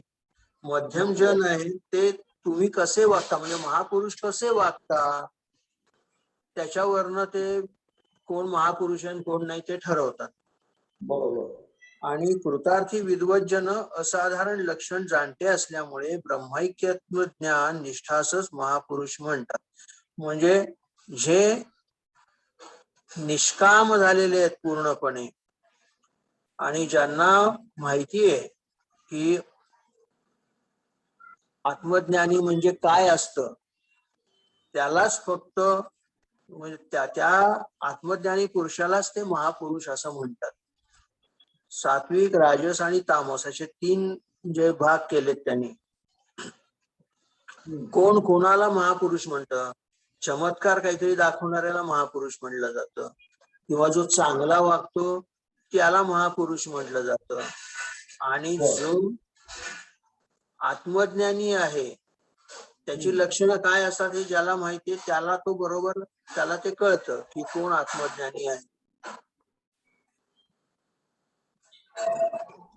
ब्रह्मविद्या परम नास्ती आत्मलाभात परम नाही तस्मात आत्मलाभ श्रेष्ठ होय. श्रुतीचे 2 वाक्य दिलेली आहेत. ब्रह्मविद्या परम नास्ती, ब्रह्मविद्येच्या पेक्षा मोठी विद्या कुठली नाही. आणि आत्मलाभ म्हणजे आत्मज्ञाना व्यतिरिक्त दुसरं चांगलं श्रेष्ठ साधन काही नाही. ते कसे म्हणाल तर आपणा व्यतिरिक्त पदार्थाचे ठाई एक एक विशेषण धरून प्रवृत्ती घडते. म्हणजे आपणाहून इतर जे पदार्थ आहेत त्याच्याविषयी 3 प्रकारच्या प्रवृत्ती दिसतात. विना केवळ विशेष मात्र तृणाधिकांचे ठाई उपेक्ष बुद्धी. आपल्या ठाई निर्निमित्त आपतत्व सदा असते, निजस्नेह अखंड असतो, तसे इतर कुठल्याही पदार्थाचे ठाई आढळून येत नाही. आपणाहून अन्य अशा प्रपंचात घडणारे सर्व व्यवहार आपल्या सुखाकरताच होतात. ते आपतत्व सहज नव्हे. ब्रह्मैक्य ज्ञान हा असाधारण धर्म म्हणावा. म्हणजे कसं आहे, पहिल्या वाक्याचा अर्थ त्याच्यातला असा आहे की ग्राह्य, त्याज्य आणि उपेक्ष अशा 3 बुद्धी आहेत. जी सुखकारक वस्तू आहे ती घ्यावीशी वाटते, ग्राह्य. जी दुःखकारक वस्तू आहे ती त्याचा त्याग करावा असं वाटतं. आणि ज्याचं सुख दुःखाशी काही संबंध नाही ते उपेक्षा त्याची करायची. असे 3 प्रकार मानवी मनाचे ते 3 बुद्धी आहेत या. पण ग्राह्य जे असतं ते काय कायम ग्राह्य असतं असं नाही. एखादा स्वेटर आहे तो थंडीमध्ये ग्राह्य वाटतो पण उन्हाळ्यामध्ये तोच त्याज्य वाटतो. त्याच्यामुळं आत्मा जसा आप्तत्व या शब्दाचा अर्थ प्रियत्व बरं का. आप्त हा शब्द सध्याच्या मराठीमध्ये नातेवाईक या अर्थाने वापरला जातो, पण इथे आप्त या शब्दाचा अर्थ प्रिय. आपल्या आत्म्या व्यतिरिक्त दुसरा कोणताही प्रिय पदार्थ नाही. बरोबर. आत्म्या व्यतिरिक्त जे आहे ते त्या त्या कालमानाप्रमाणे ग्राह्य, त्याज्य आणि उपेक्षा असे 3 प्रकार होतात. तुमच्या आईनं तुम्हाला स्वेटर घरामध्ये विणून तुम्हाला दिला, त्याच्याविषयी प्रेम असतं, पण ती प्रेमाची वस्तू उन्हाळ्यामध्ये तुम्ही दूरच ठेवता, ती बरोबर. कितीही जरी प्रेमाची असली तरी. पण आपल्या आत्म्याचं जसं प्रेम ते कधीच जात नाही. हम्म. आणि जे काही प्रेम आहे दुसऱ्या वस्तूवर ते आपल्या आत्म्याकरताच आहे, दुसऱ्या कोणाकरताही नाही. जे नॅचरल प्रेम आहे, जे शाश्वत प्रेम आहे, हे फक्त आत्म्याचं आहे, असा त्या पॅरेग्राफचा अर्थ आहे. मग त्याला प्रश्न विचारलाय की निग्रहानुग्रहादी सामर्थ्य असाधारण धर्म होणार नाही का? हा. हा, म्हणजे एखाद्या माणसाने अग्नीमध्ये उडी मारली आणि त्याला जर वाचवायचं असेल तर तो अग्नीच थंड होतो, त्याला निग्रह म्हणतात, थांबवणं. किंवा एखादी रेल्वे चालली आहे आणि ती थांबवायची आहे, तर गजानन महाराजांनी ती रेल्वे थांबवली होती, त्याला म्हणायचं निग्रह. अनुग्रह म्हणजे एखाद्यावरती उपकार करायचे, कृपा करायचे, तर मग हे असाधारण धर्म होणार नाहीत का, असा प्रश्न आहे. त्याला उत्तर दिलंय, वाघ, साप, दुर्जन, अग्नी यांचे ठायी असलेले प्रामाण्य नव्हे, हे सगळे जे आहे निग्रह अनुग्रह हे वाघामध्ये, सर्पामध्ये, दुर्जनामध्ये, अग्नीमध्ये असतातच नाही. होय. हा, आत्मज्ञानी माणसाचं काय मग वैशिष्ट्य, ते वैशिष्ट्य होणारच नाही. वर्तन नेम असाधारण धर्म होईल का, म्हणजे आत्मज्ञानी माणसांनी असंच वागायला पाहिजे, तसंच वागायला पाहिजे, असं काही आहे का? आपणास आपण अत्यंत परमप्रेमास्पद भूत असल्या कारणाने आपले विस्मरणच मोठा घात आणि आत्मलाभच मोठा लाभ असे म्हणावे. तस्मात महापुरुष अधिक लब्धी पावलेला तो शिव असे जाणून त्याची प्रार्थना करून कृतार्थ व्हावे, अन्य मार्गाने कृतकृत्यता मिळणे शक्य नाही. आत्मा हाच परमप्रेमास्पद असल्यामुळे त्याचे विस्मरण हे खूप मोठं नुकसान आहे आणि आत्मलाभच सगळ्यात मोठा लाभ असला आहे असं जाणावं. त्याच्यामुळे महापुरुष हा आत्मज्ञानी आहे, तोच शिव आहे असं जाणून त्याची प्रार्थना करून आपण कृतार्थ व्हावं, अन्य मार्गाने कृतकृत्यता मिळणे शक्य नाही. श्री बालावधूत समर्थ.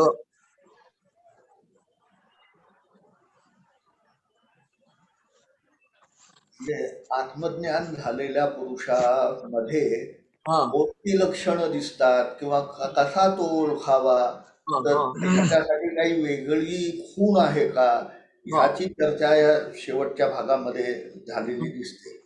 आणि त्यामध्ये विचार करताना आत्मज्ञान ज्याला झालेलं आहे त्याला आत्मज्ञानाच्या वाटेवर चालणारा माणूसच फक्त ते ओळखू शकेल, ओळखू शकतो.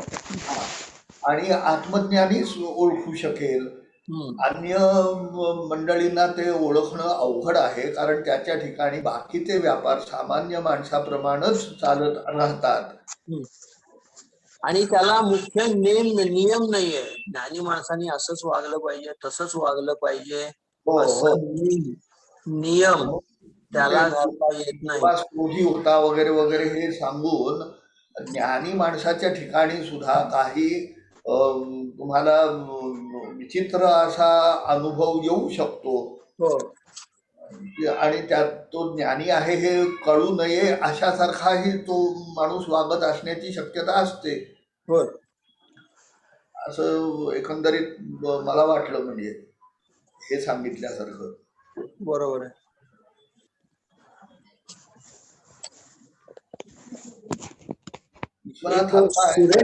आज आपण इथं थांबू पण ग्रंथच संपू, आज थांबूया इथे आपण.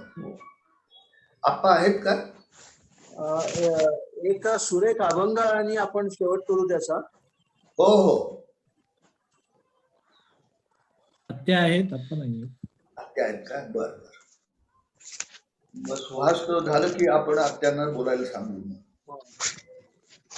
हो हो.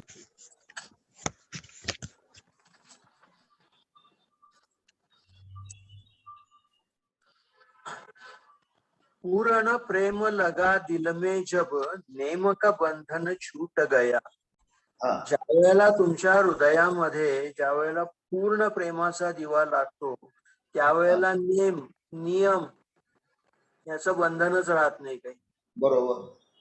कोई पंडित लोक बतावत है समझावत है जग रीतन को. जे नीतिवादी पंडित आहेत ते असं वागायला पाहिजे असं नको असं म्हणून जगाची रीती सांगतात तसं वागायला पाहिजे. पण जब प्रीतम से दृढ प्रीत भई तब रीत का बंधन छूट गया. हा जब प्रीतम से सगळ्यात परम प्रेमास्पद असा जो आत्मा आहे त्याच्याशी एकदा तुम्ही एकरूप झाल्यानंतर रीत का बंधन छूट गया. कोई तीर्थ परसन जावत है कोई मंदिर में नित दर्शन को. घट भीतर देव दीदार हुआ तब बाहर से मन रूठ गया. म्हणजे कोणी देवदर्शनासाठी तीर्थक्षेत्राला जातं, कोणी देवळामध्ये जातं, पण माझ्या शरीरामध्येच मला देवाचं जर दर्शन झालं तर बाहेर से मन रूठ गया. बाहेर मला काही रसच वाटेना तिथे, जाऊसच वाटेना. कोई जीव कहे कोई ईश कहे कोई गावत ब्रह्म निरंजन. कोणी म्हणतात जगाचं कारण जीवाचं कर्म आहे, कोणी म्हणतात ईश्वरानं हे जग निर्माण केलंय, कोणी म्हणतात ब्रह्मानं हे जग निर्माण केलंय. पण अंदर बाहर एक हुआ तब द्वैत का पडदा फूट गया. तेव्हा आत आणि बाहेर, ग्लासच्या आत आणि बाहेर, खोलीच्या आत आणि बाहेर, आणि बाहेरचं आकाश हे मुळात जर एक झालेलं आहे तर घटाकाश मठाकाश कुठनं येणार आता. जब अंदर बाहर एक हुआ तब द्वैत का पडदा फूट गया. सो ही एक अनेक स्वरूप बना परिपूर्ण है जल में थल में.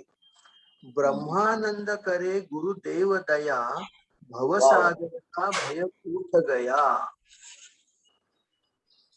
त्या विषयाला धरून असलेलं हे पद आहे, ब्रह्मानंदांचं पद आहे.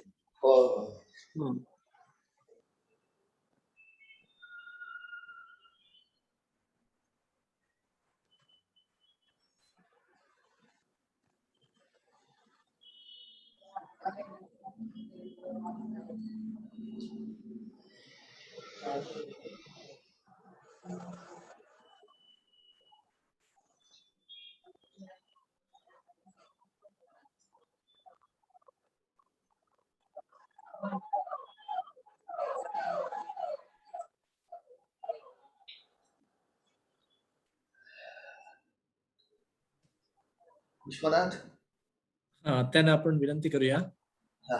त्यांना विचार. हो, 2 शब्द बोलावेत.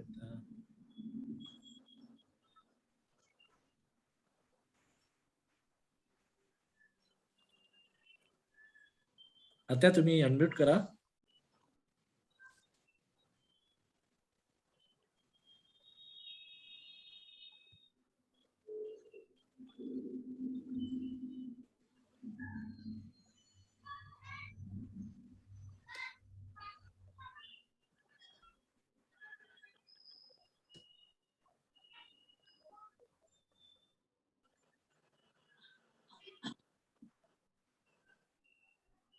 हा, नमस्कार आत्या.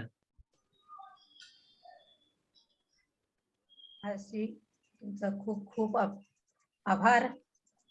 गेले 2 सेशन्स तुम्ही अतिशय सुरेख आम्हाला ब्रह्मोपदेश याचा सविस्तर वर्णन करून सांगितलं, त्याची फोड करून उकल करून सांगितली. खरोखरच पंतांचं त्या काळचं हे एक लिखाण आहे आणि त्यामुळे ते या काळामध्ये आपल्याला ते समजून घेणं अवघड जातं. पण तरी सुद्धा तुम्ही खूप सुरेख सांगितलं.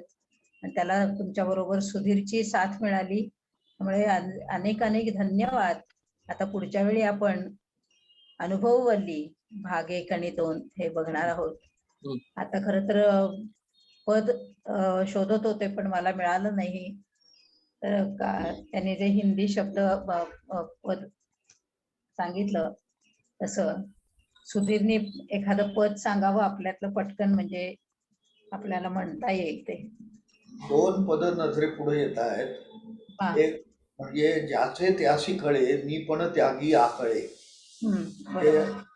अं, की आत्मज्ञान झाल्यानंतर असाधारण धर्म काय असा तो प्रश्न आहे.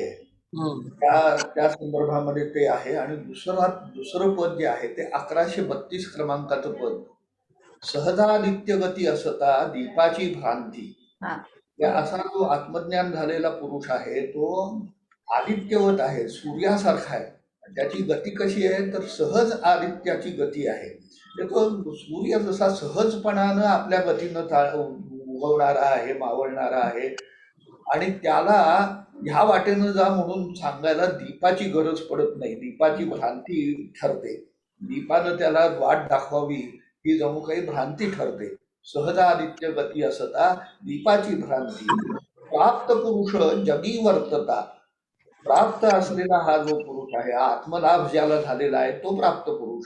प्राप्त पुरुष जगी वर्तता विधी त्या सांगती. त्या माणसानं जगामध्ये असं वागावं, तसं वागावं, असं कुठं वागतात काय, तसं कुठं असं वागू नये वगैरे असे त्याला विधी सांगून त्याला नियमात बसवायला पाहतात. म्हणजे प्राप्त पुरुष जगी वर्तता विधी त्या सांगती. पण ह्याची स्थिती काय आहे तर वाचा मनाशी अतीत झाला. हा आत्मलाभ झाल्यामुळं वाणीला सांगता येत नाही, मनानं कल्पिता येत नाही, अशा अवस्थेप्रत गेलेला, अशी आत्मस्वरूपाशी समरस झालेला वाचा मनाशी अतीत झाला. मौनावली श्रुती. त्याचं वर्णन करताना वेद सुद्धा, श्रुती सुद्धा न इति असं म्हणत मौन पावतात. तर न गणे जगासी कदा दत्त. असा जो अप्राप्त पुरुष आहे तो जगाची कधी गणनाच करीत नाही. न गणे जगासी कदा दत्त. सहजानंद स्थिती. तर आत्मस्वरूपाशी, आनंद रूपाशी तो एकरूप झाल्यामुळं तो सहजानंदच होऊन राहिलेला आहे, अशी त्या आत्मज्ञानी पुरुषाची स्थिती झालेली आहे. त्यामुळं तो सहजानंद स्थिती हाच त्याचा सर्वसाधारण धर्म होईल असं ह्या पदामध्ये आपल्याला पाहायला मिळतं. अजूनही काही पद सापडतील आपल्याला प्रेमलहरीमधून, पण आता माझ्या नजरेपुढे काही लगेच येत नाहीये. तसं मला 529 नंबरचं पद, आत्मादेव तुची असता व्यक्त कासा या भ्रमसी. हो हो. परब्रह्म परमशुद्ध परब्रह्म तुची कासया गया काशी. हो हो. विचार गंगा अंतरी वाहे सर्व मला ते नासी. ते आता जे सांगितलं की वर्तन नेम साधारण असाधारण, तर विस्मरण जो आपलं आत्मयुक्त आत्मलाभच मोठा लाभ सांगितलंय पंथाने. विचार केल्याखेरीज आत्मज्ञान होत नाही हा सुद्धा सिद्धांत ह्या ब्रह्मोपदेशामध्ये आधी आलेलाच आहे. तो प्रेमतरंगात अत्यंत स्पष्ट मांडलाय. आणि श्रवण मनन निधिध्यासनाची गरज काय असं त्यांना वाटतं, त्यांनी हा ब्रह्मोपदेश जरूर वाचावा. म्हणजे श्रवण मनन निधिध्यासनाची त्यांना आवश्यकता लक्षात येईल. आणि विचार केल्याखेरीज, म्हणजे मी जेवलो तर दुसऱ्याचं पोट जसं भरत नाही तसं मी कोण हा विचार आपला आपण करण्याचीच गरज आहे हे लक्षात येईल. आणि त्या दृष्टीनं पंत महाराजांनी हा जो आपल्याला ब्रह्मोपदेश केलेला आहे त्याचं महत्वही लक्षात येईल.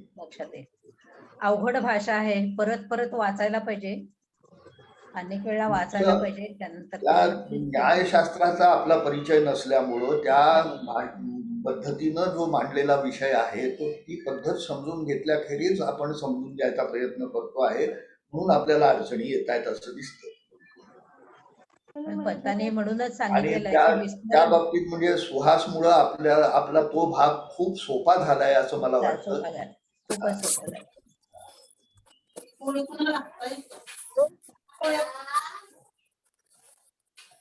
धन्यवाद परत एकदा सुहासजींचे.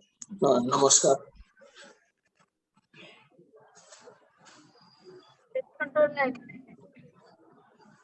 आरती घ्यायची का त्या? ओके.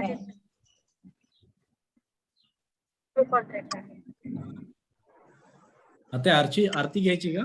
हो घ्यायची आज. सुधीर म्हणतोय. हो म्हणतो की. म्हण.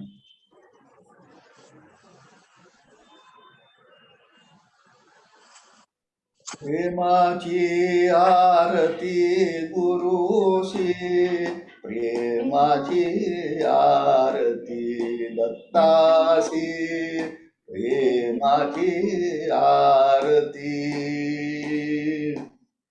प्रेमाची आरती गुरुशी, प्रेमाची आरती दत्तासी, प्रेमाची आरती. द्वैताद्वैतवादी जळली, द्वैताद्वैतवादी जळली, सहरस्वयं ज्योती गुरुची, प्रेमाची आरती दत्ताशी, प्रेमाची आरती. गुरु शिष्य निमले बोध सागरी, गुरु शिष्य निमले बोध सागरी, स्वानुभव दीप्ती गुरुची, प्रेमाची आरती दत्ताशी, प्रेमाची आरती. आत्मस्वरूपी दत्त देखिला, आत्मस्वरूपी दत्त देखिला, नाही भिन्न स्थिती गुरुची, नाही भिन्न स्थिती गुरुची, प्रेमाची आरती दत्ताशी, प्रेमाची आरती.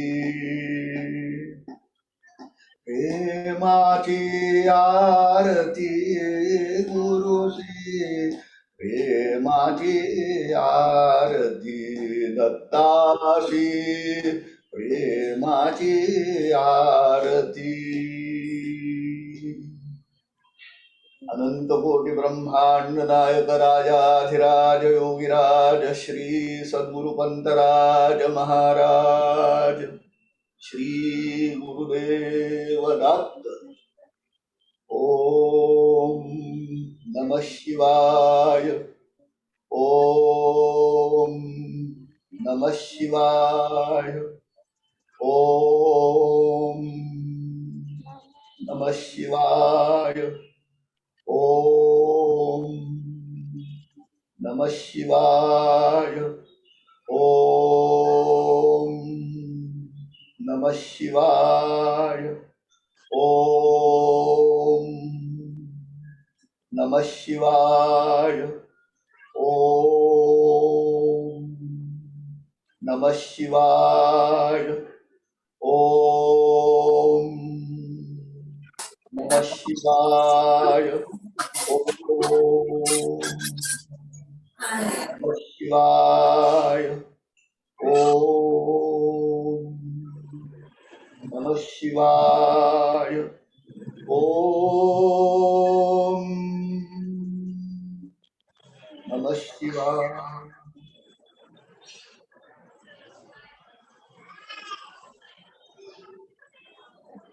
धन्यवाद सुधीर दादा. सुहास पटवर्धन दादांचे खूप धन्यवाद.